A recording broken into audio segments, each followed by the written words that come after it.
वेदे रामायणे वेदे रामायणे चैव पुराणे भारते तथा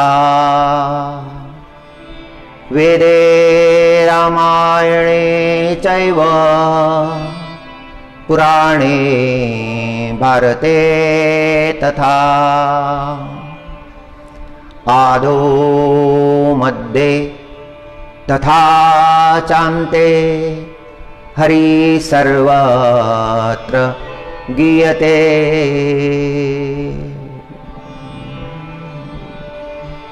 वेदामध्ये, रामायणामध्ये, महाभारतामध्ये, पुराणांमध्ये, सकळ शास्त्रांमध्ये आरंभाला, मध्यंतरी आणि समापनाला सर्वत्र हरी गीयते।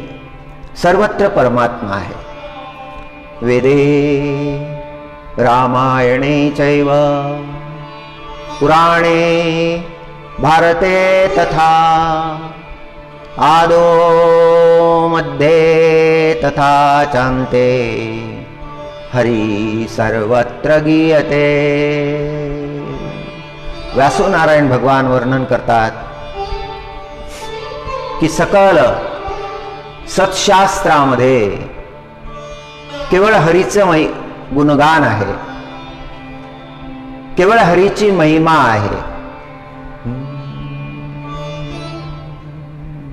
परमात्म्याचं गुणगान करणारं ते शास्त्र सत्शास्त्र होऊन जातं।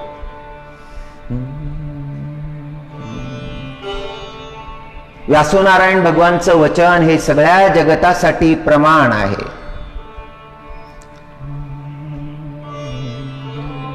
शास्त्रवाणीमध्ये श्री नारायणाचं गुणगान आहे, परमात्म्याचं गुणगान आहे। व्यासो नारायण वचन सकळ जगता प्रत्यक्ष प्रमाण सकळ शास्त्रांतरी नारायण असे साक्षात। रामायणाचा सूत्रात्मा आहे तो परमात्मा। रामायणाचं सूत्र त्या परमात्म्याकडे इंगित करते। महाभारती तो परमात्मा प्रत्यक्ष उपदेश करतो। रामायणाचा सूत्रात्मा महाभारती सांगे विश्वात्मा। विश्वव्यापकाची रचना ज्ञानी जाणती। सर्वत्र व्यापक असलेला परमात्मा श्री अर्जुन महाराजांना श्रीमद भगवद्गीतेचं शास्त्र सांगतो, कर्माचं महात्म्य सांगतो।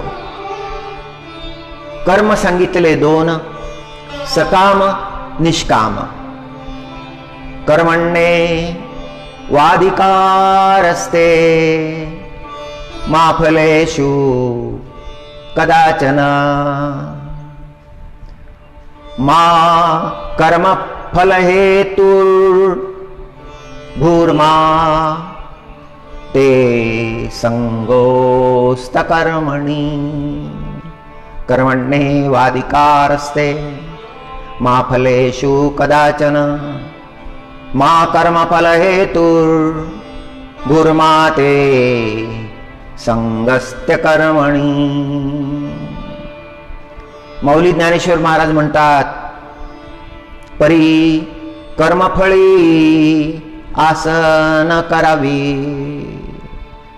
परी कर्मफळी आसन करावी आणि कुकर्मी संगती न व्हावी।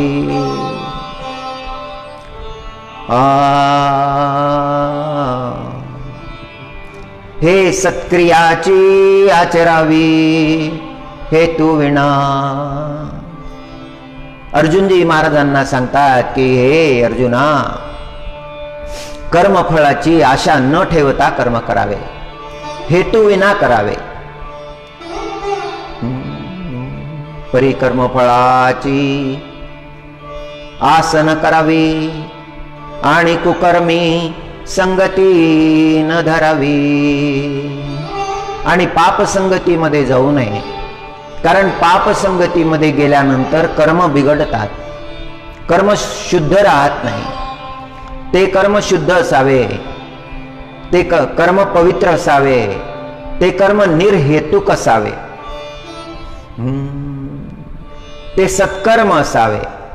सत्कर्माचं आचरण करावं, हेतू विना करावं.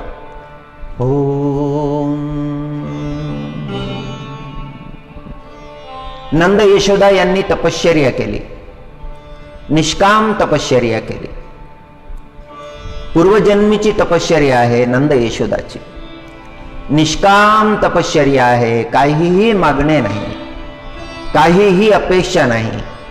आणि त्या निष्काम तपश्चर्येचा परिणाम साक्षात तो परमात्मा त्यांना प्राप्त झाला.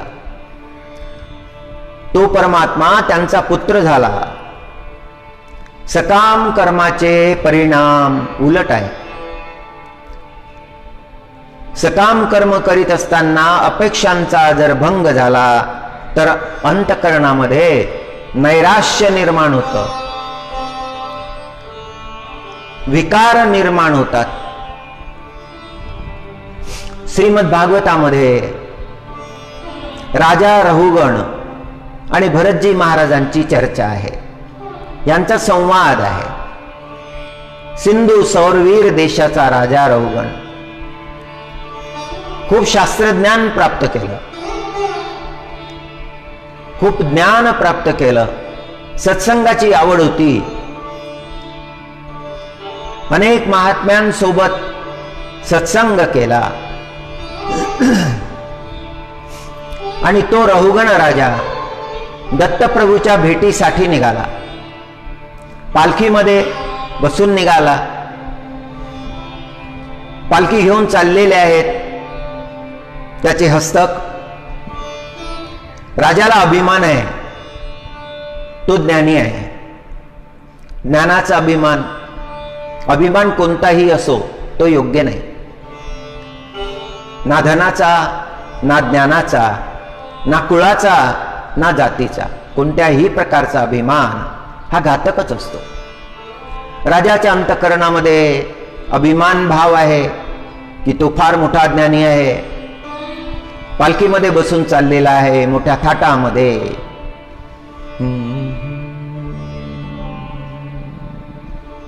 खूप शास्त्र ऐकलेले आहे. आणि जात असताना मार्गामध्ये उन्हाची वेळ आहे, मध्यान्ह झालेला आहे. राजाने आज्ञा केली पालखी थांबवा. पालखी थांबली. एका गर्द वृक्षाच्या सावलीमध्ये राजा विसावला. ते भोई जे होते पालखी वाहणारे तेही विसावले. त्यातल्या एकाला ज्वर भरला, सगळं अंग तापायला लागलं.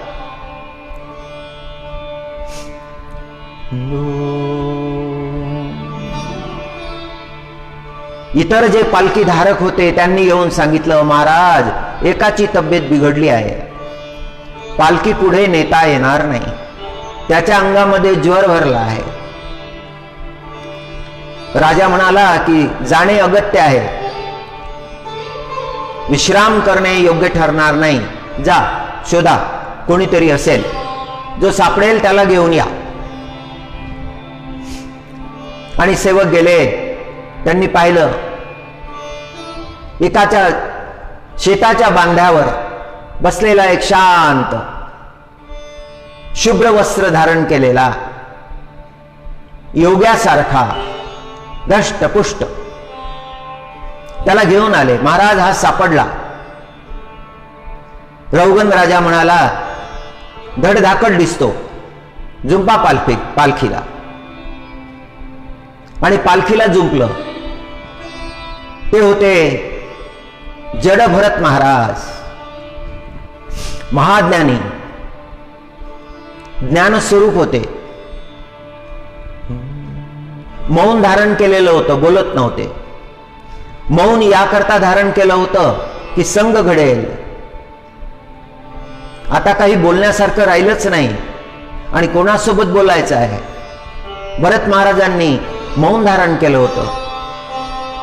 पालखीला जुंपलं, पालखी चालायला लागली.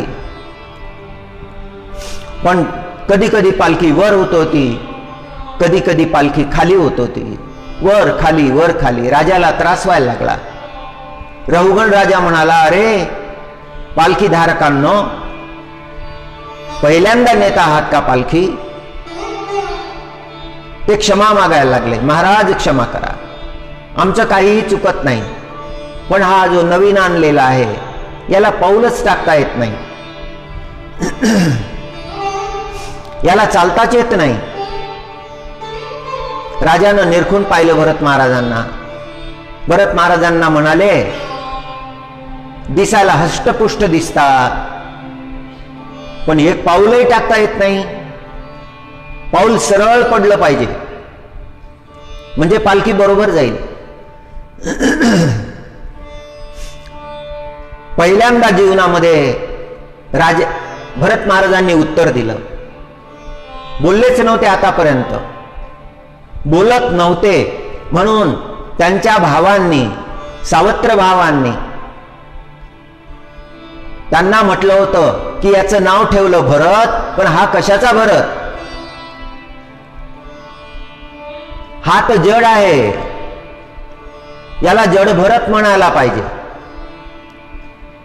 आणि तेव्हापासून नाव झालं होतं जड भरत. चैतन्यानं भरलेले, ब्रह्मानंदानं भरलेले, ब्रह्मज्ञानाचा प्रकाश ज्यांच्या अंतःकरणामध्ये पडला आहे असे भरत महाराज जड भरत म्हटल्या जाऊ लागले.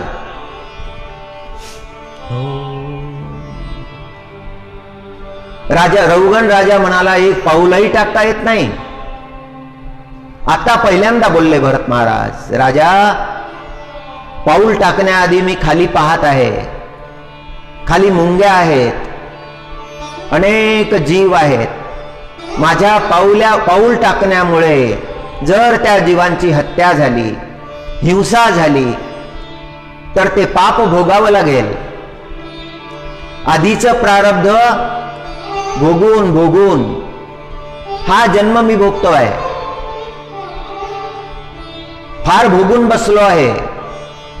पाऊल टाकताना खाली पाहत असतो, तिथे काही जीव जीवाणू आहेत का? त्यामुळे तुला पाहिजे तसं पाऊल सरळ पडत नाही आहे. संसारामध्ये माझं पाऊल वाकडं असेल, पण परमार्थामध्ये माझं पाऊल सरळ आहे. राजा, काय उपयोग आहे त्या चालण्याचा, ज्या चालण्यानं जीव हत्या होत असेल?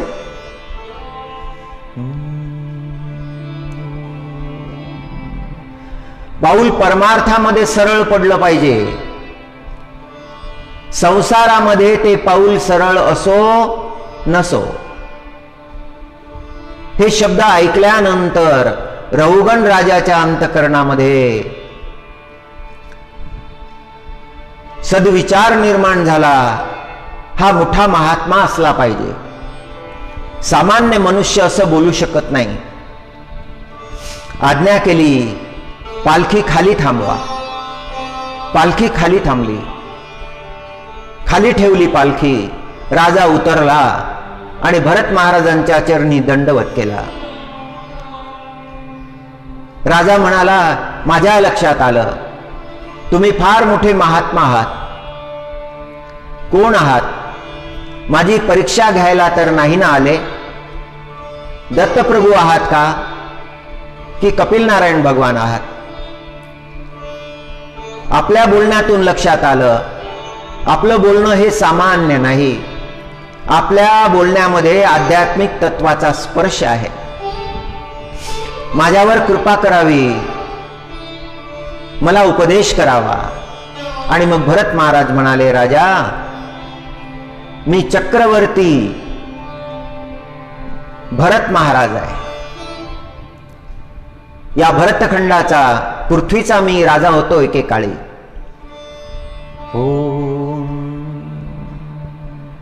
मी घोर तपश्चर्या केली, सगळी पृथ्वी जिंकली, पृथ्वीचं राज्य केलं. आणि जेव्हा माझ्या अंतकरणामध्ये वैराग्याचा उदय झाला, मी माझ्या मंत्र्यांना सांगितलं की माझं नाव ऋषभाचल पर्वतावर लिहून या. माझे मंत्री गेले ऋषभाचल पर्वतावर, ते नाव लिहिण्याचा प्रयत्न केला. तिथे जागा सापडली नाही, ते परत आले. त्यांनी सांगितलं, महाराज पर्वतावर 4 बोट जागा सुद्धा मिळाली नाही. बरं, एवढं लिहिण्यासाठी जागा मिळाली नाही. तिथे आधीच खूप नावे लिहिलेली आहेत, फार मोठ्या मोठ्या राजा महाराजांची नावं आहेत. त्यातलं एखादं नाव नष्ट करून आपलं लिहावं, असाही विचार आमच्या मनात आला. पण ते आपल्याला आवडणार नाही, म्हणून आम्ही आपलं नाव लिहिलं नाही. क्षमा करा. हे ऐकून भरत महाराजांना वैराग्य प्राप्त झालं. एवढे श्रेष्ठ लोक होऊन गेले जगामध्ये. आपलं काय अस्तित्व आहे, स्वतःच्या अस्तित्वाचं भान झालं, वैराग्य प्राप्त झालं. राज्य पुत्रांना देऊन टाकलं. भरत महाराज तपश्चर्या करायला गेले. नेपाळ देशातील गंडकी नदीच्या किनारी तपश्चर्या केली.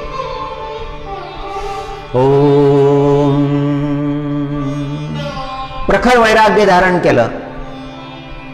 शरीर भाव जवळजवळ नष्ट झाला. शरीर भाव राहिलाच नाही, देहभाव राहिला नाही. झाडाचं फळ तोडून खात नसत. एखादं फळ जर खाली पडलेलं दिसत असेल, तेही शरीर धारण करण्यासाठीच घेत असत. एवढं वैराग्य. आणि त्या प्रसंगी एक घटना घडली. गंडकी नदीमध्ये मध्यान्नाची संध्या करण्यासाठी गेले होते. हातामध्ये जल घेतलं होतं. भगवत स्मरण सुरू होतं. पलीकडच्या किनाऱ्यावर एक हरणी आली. ती गर्भस्थ होती. त्या गर्भस्थ हरणीनं पाणी प्यायला सुरुवात केली. तिकडून सिंहाची गर्जना ऐकू आली. ती थरथरली. तिचा गर्भ पाण्यात पडला. ती मरून पडली. भरत महाराजांनी गर्भाकडे पाहिलं. अंतकरणामध्ये करुणा निर्माण झाली. त्या गर्भाला उचलून घेतलं, आपल्यासोबत घेऊन आले, कुटीमध्ये ठेवलं. त्या गर्भाचं पालन करायला लागले. गावात गेले, दूध घेऊन आले. कापसाच्या बोळ्यानं ते दूध त्या शावकाला पाजायला लागले. आता सगळं लक्ष त्या शावकाकडे. रात्रंदिन त्याचं चिंतन. आता परमार्थ चिंतन विसरले. ममत्व निर्माण झालं. ममत्व निर्माण झालं की परमार्थ होत नाही. ममत्व बंधनात टाकतो. रात्रंदिवस अखंड त्या शावकाचं चिंतन. एखादं श्वापद येईल का, त्याच्यावर आक्रमण करेल का. श्वापद मोठं व्हायला लागलं. ते शावक मोठं व्हायला लागलं. भरत महाराज विचार करायला लागले, आता हा मोठा झाला आणि चरायला लागला की मग मी तपश्चर्या आरंभ करीन. मनुष्य असाच विचार करतो की एवढं काम झालं का मग मी परमार्थाला लागेल, माझं जीवन वाया जाऊ देणार नाही, मग मी परमार्थ करेल, परमात्म्याचं चिंतन करेल, शुद्ध जीवन जगेल, अलिप्त जीवन जगेल, एकांताचं सेवन करेल, प्रभूचं चिंतन करेल, फार जास्त जगामध्ये मिसळणार नाही, लुडबुड करणार नाही. मनुष्याच्या मनामध्ये हे विचार येत असतात. आपल्या जीवनाबद्दल, आपल्या जीवनाच्या गतीबद्दल विचार येत असतात. भरत महाराजांच्या मनात असे विचार यायला लागले. एक दिवस काय झालं की तो शावक निघून गेला. भरत महाराज शोधायला लागले. मनामध्ये नाना विचार, याच्यावर आक्रमण झालं असेल का, एखाद्या जनावरानं धरून नेलं असेल का, मारल्या गेलं असेल का, नाना प्रकारचे विचार, चिंतातूर झाले, रडायला लागले. ममता रडवते. दशरथजी महाराज रुदन करतात. रामप्रभू गेल्यानंतर दशरथजी महाराज रुदन करतात, व्याकुळ होतात. पण अयोध्या सोडल्यानंतर रामप्रभू रुदन करत नाही, कारण इथे साक्षात वैराग्य आहे, सारासार विचार आहे, तत्वविचार आहे. तत्वविचार प्राप्त झाला की मग वैराग्य प्राप्त होतं.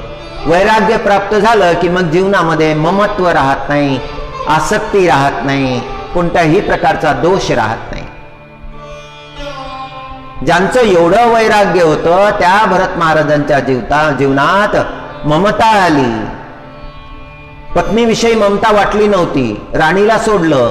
पुत्रांविषयी ममता वाटली नव्हती, पुत्रांना सोडलं. राज्य सोडलं, सगळं सोडलं. पण आता काय उलट परिणाम झाला की ममत्व निर्माण झालं. त्या हरणाच्या शावकासाठी रडायला लागले, व्याकुळ झाले आणि करता करता करता गंडकी नदीमध्ये देह त्याग केला.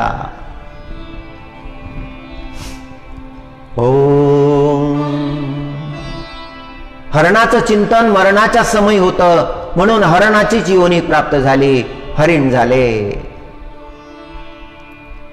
पण परमार्थ विचार कायम होता, पूर्वजन्मीचा परमार्थ विचार मनामध्ये उपरती यायला लागली, वाटायला लागलं की आपलं चुकलं. भगवत चिंतन आपण जन्मभर केलं आणि शेवटच्या क्षणी हरणाचे विचार आले आणि आता ही हरणाची योनी प्राप्त झाली. या योनीमध्ये काही करता येत नाही. गंडकी नदीमध्येच बसून राहिले आणि देह त्याग केला. तिसरा जन्म मनुष्याचा झाला. अग्निहोत्री ब्राह्मणाच्या कुळामध्ये जन्म झाला. त्याला ब्राह्मणाला 2 पत्नी. पहिल्या पत्नीचे 9 पुत्र, दुसऱ्या पत्नीला 1 पुत्र आणि 1 कन्या यमज. दुसऱ्या पत्नीपासून झालेले भरत महाराज.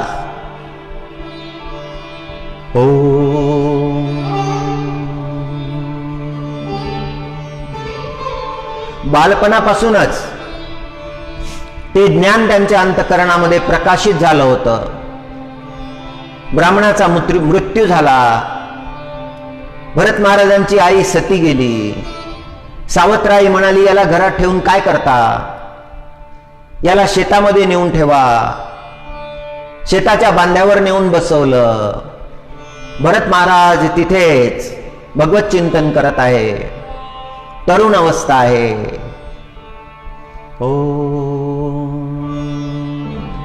ब्रह्मभावामध्ये आहे. उरलेलं प्रारब्ध संपवायचं, नवीन प्रारब्ध निर्माण करायचं नाही.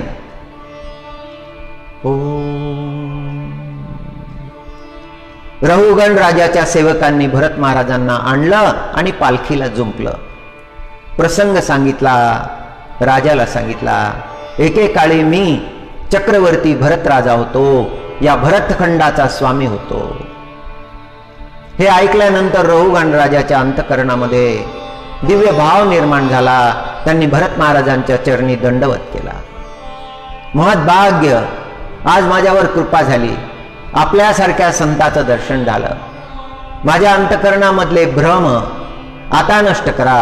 आणि त्या ठिकाणी भरत महाराज आणि रहुगण राजाचा सत्संग झाला.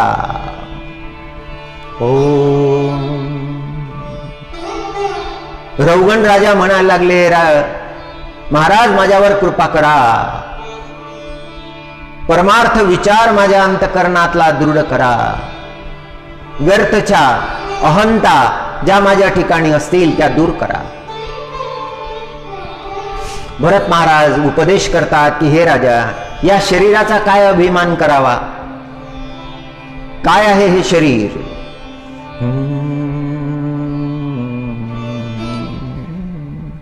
हे शरीर म्हणजे माती आहे आणि एक दिवस ही मातीला मिळून जाईल. हा मातीमध्ये प्रकाश निर्माण झालेला आहे. हा प्रकाश जाणला पाहिजे. आत्मप्रकाश जाणला पाहिजे. जीवनाच्या अंती काय उरणार आहे. हे शरीर उरणार नाही. या शरीराचा काय अभिमान करावा.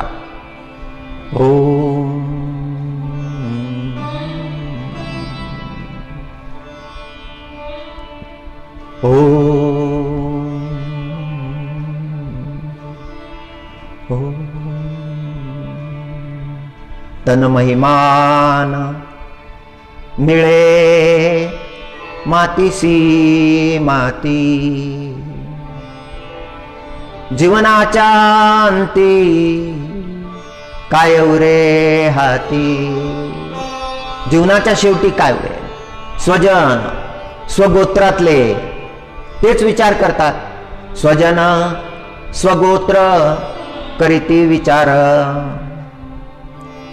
म्हणती काढा लवकरी बाहेर. मरणाची भ्रांती विसरो मूढ, वागवी काबाड प्रपंचाचे. जीव मनुष्य मृत्यूचं स्मरण ठेवत नाही, त्याला मृत्यूचं स्मरण राहत नाही आणि संसाराच्या प्रपंचामध्ये नाना प्रकारचे कर्म करीत राहतो, पाप करीत राहतो, सकाम कर्म करतो, त्याचा दंड भोगतो. अंतःकरणामध्ये काम क्रोध निर्माण होतात, दोष निर्माण होतात. ते भुजंगासारखे आहेत, ज्ञाननिधीचे भुजंग. भजन मार्गीचे अवरोध. भक्ती मार्गामध्ये, भजन मार्गामध्ये अवरोध निर्माण करतात. विषयदरीचे वाघ जगावरी दरारा. ओम काम क्रोधादिकांचा जगावरी दरारा, मनुष्यावर दरारा. त्यांच्या अधीन मनुष्य कर्म करायला लागतो. ओम जळाविना बुडविती. जळ नाही, पाणी नाही, पण बुडवतात. जीव काम क्रोधाच्या अधीन झाला की मग त्याला बुडवतात. जळाविना बुडवती, अग्निविना जाळीती. अग्नी नाही पण जाळत राहतात. क्रोधानं जळत राहतात, कामानं जळत राहतात, मदानं जळत राहतात, अहंकारानं जळत राहतात, मत्सरानं जळत राहतात. लोभ मोह दुर्दशा करून टाकतात त्या मनुष्याची.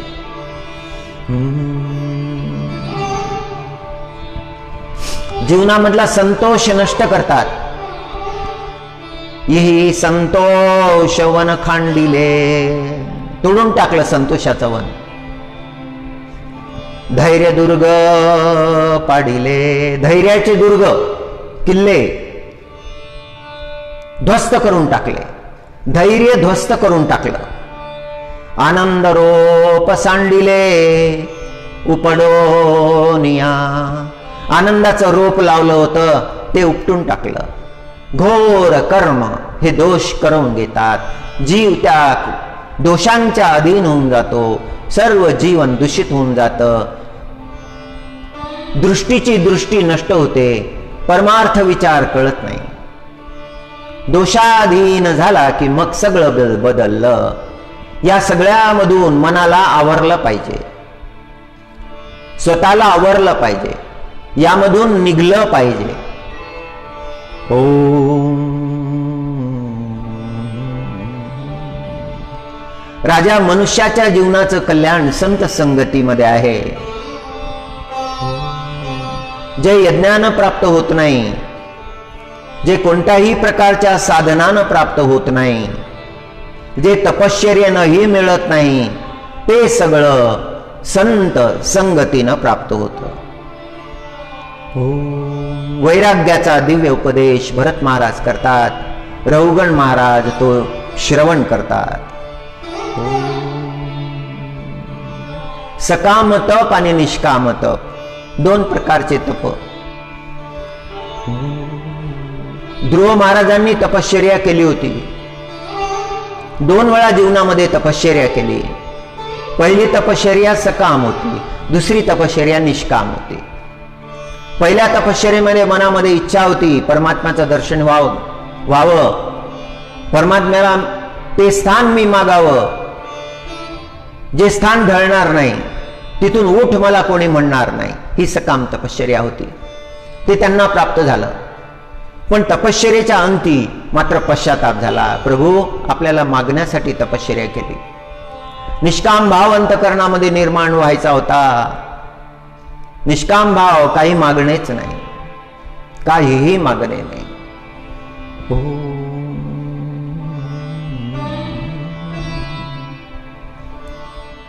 भारतीय ग्रंथामध्ये वेदानंतर उपनिषदांचं स्थान आहे. त्या उपनिषदामध्ये एक कठोपनिषद आहे, ज्या उपनिषदामध्ये नचिकेताला यम भगवाननी फार सुंदर उपदेश केला आहे. एका छोट्याशा बालकाला यमदेव उपदेश करतात. वडील यज्ञ करत होते, नचिकेताचे वडील यज्ञ करत होते, स्वभावाने जरा उग्र होते. यज्ञाच्या अंती गोदान करत होते, ब्राह्मणांना गायी देत होते.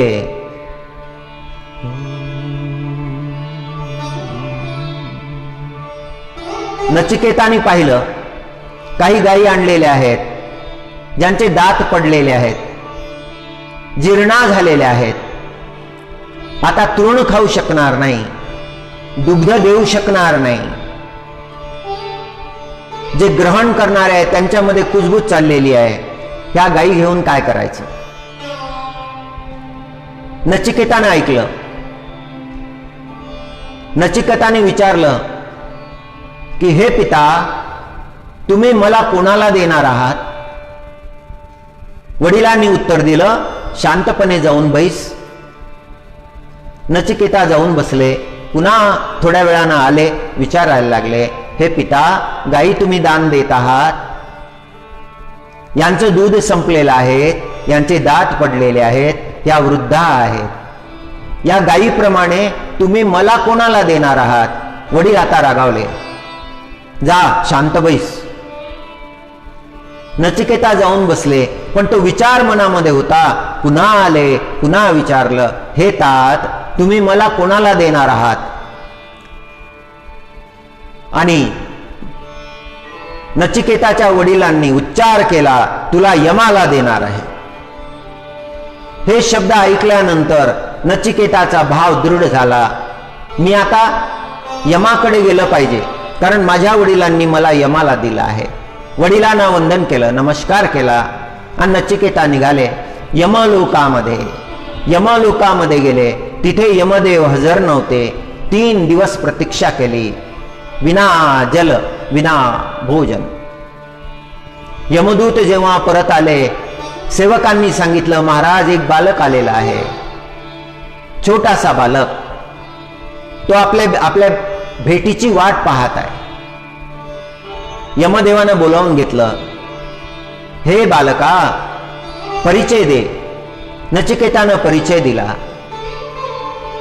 हे नचिकेता, 3 दिवस आणि 3 रात्री तू माझी वाट पाहत इथे राहिला. तुला मी वरदान देतो, तुला धन संपत्ती देतो, तिचा स्वीकार कर.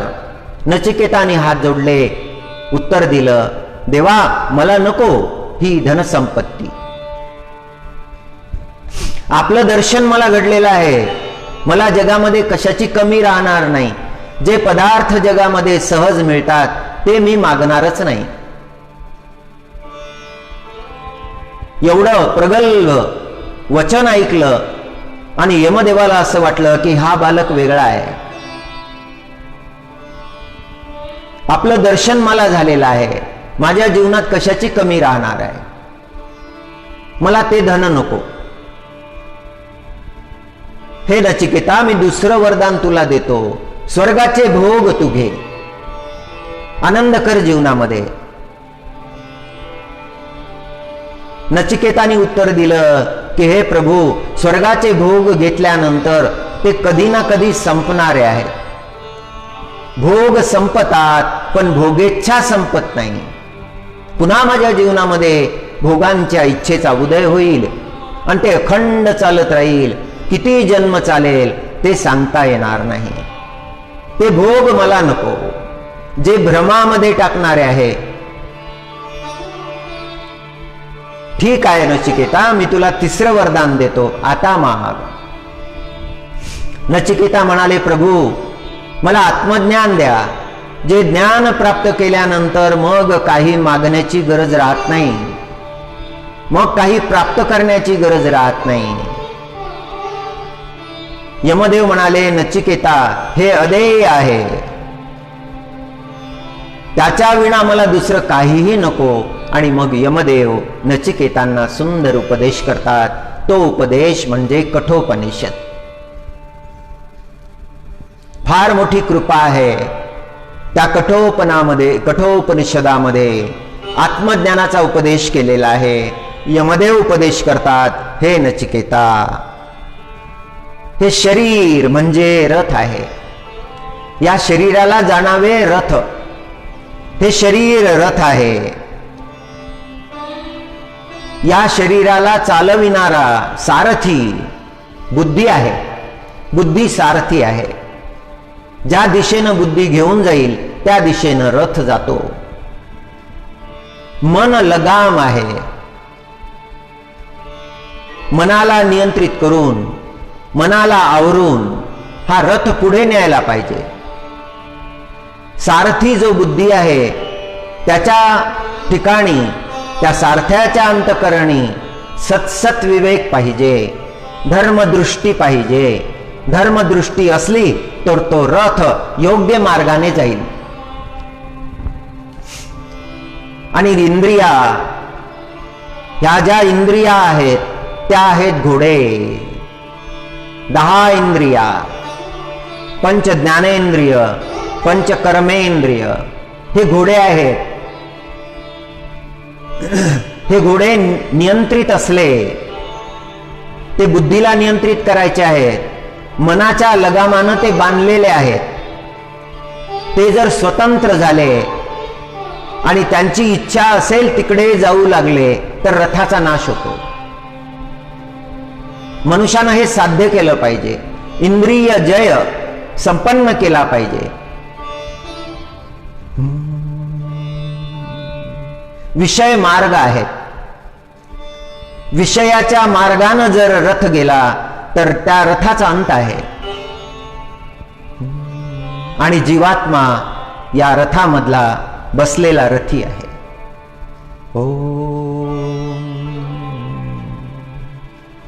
हे नचिकेता, उन्मत्त इंद्रिया रथाचा नाश करतात. जो मनाधीन होऊन जातो तो भटकतो. जो विषय मार्गांकडे आकृष्ट होतो तो परमार्थ मार्गापासून विचलित होतो. सावधान झालं पाहिजे, एकाग्र झालं पाहिजे, परमशुद्ध झालं पाहिजे. आपल्या ध्येयाकरता जागृत झालं पाहिजे. आपले गंतव्य प्राप्त केले पाहिजे.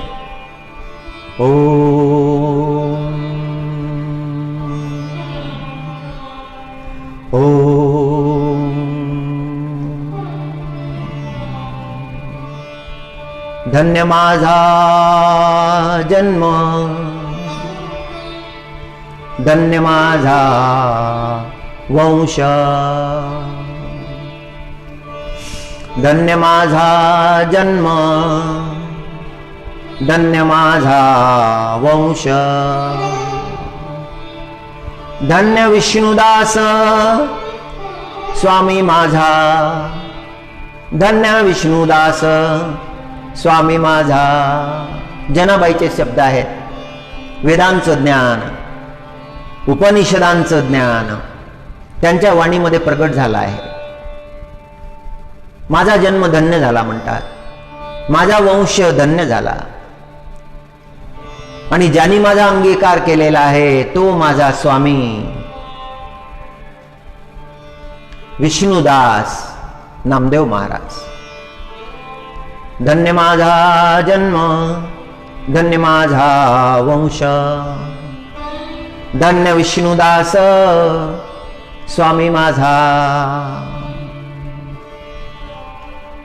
कामधाम माझे केशवाचे पायी, दिनानिशी पाहे हरपली. परमात्म्याची सेवा करता करता करता रात्र दिवस यांचं भान राहिलं नाही. दिनानिशी पाही हरपली. त्या परमात्म्याच्या सेवेमध्ये रात्र आणि दिवस हरपून गेला. दिवसाचं भान राहिलं नाही, रात्रीचं भान राहिलं नाही, केवळ तो परमात्मा. अशी अवस्था प्राप्त झाली. माझा जन्म धन्य झाला. ज्या वंशामध्ये मी जन्म घेतला तो वंशही धन्य झाला. ओम शुक सनकादिक जेणे मुखे धाले. शुक सनकादिक शुकदेवजी महाराज सनकादी ब्रह्मज्ञानी तपोमूर्ती परमात्म्याचे अवतार. शुक सनकादिक ज्यांना हे सुख प्राप्त झालं, परमात्म्याच्या दर्शनाचा आनंद प्राप्त झाला, जे सुख त्यांना मिळालं, शुक सनकादिकांना जे सुख प्राप्त झालं तेच सुख मला प्राप्त झालं. आता सनकादी महाराजांबद्दल बोलणारी जनाबाई, केवढा उच्च भाव आहे, केवढी उच्च अवस्था आहे. वेदांच्या ऋषी ची समता आहे. जे भाव वेदांचे ऋषी प्रगट करतात तेच भाव जनाबाईंनी प्रगट केले. शुक सनकादिक जेणे सुखे धाले, ज्या सुखामध्ये तृप्त झाले, परमात्म्याच्या दर्शनानं तृप्त झाले, परमात्म्याच्या हरिभजनामध्ये न्हावून निघाले, भजन स्नात झाले. शुक सनकादिक जेणे सुखे धाले, ते सुख राहिले माझ्या मनी. आणि ते सुख त्यांना जे प्राप्त झालं होतं ते माझ्या मनामध्ये राहिलं. फार दिव्य भाव आहे, सहज आकलन होणारा नाही. सद्भावाची उंची फार मोठी आहे. सद्भावाची उंची प्राप्त करायला पाहिजे. जनाबाईंनी ती प्राप्त केली, परमात्म्याच्या सेवेमध्ये प्राप्त केली. जे तपश्चर्यानं प्राप्त होतं, जे ज्ञान अनुष्ठानानं यज्ञानं प्राप्त होतं, ते जनाबाईंना सेवेमध्ये प्राप्त झालं, पांडुरंगाच्या सेवेमध्ये प्राप्त झालं आणि परिपूर्ण प्राप्त झालं. त्याच्यामध्ये काहीही कमी राहिलं नाही.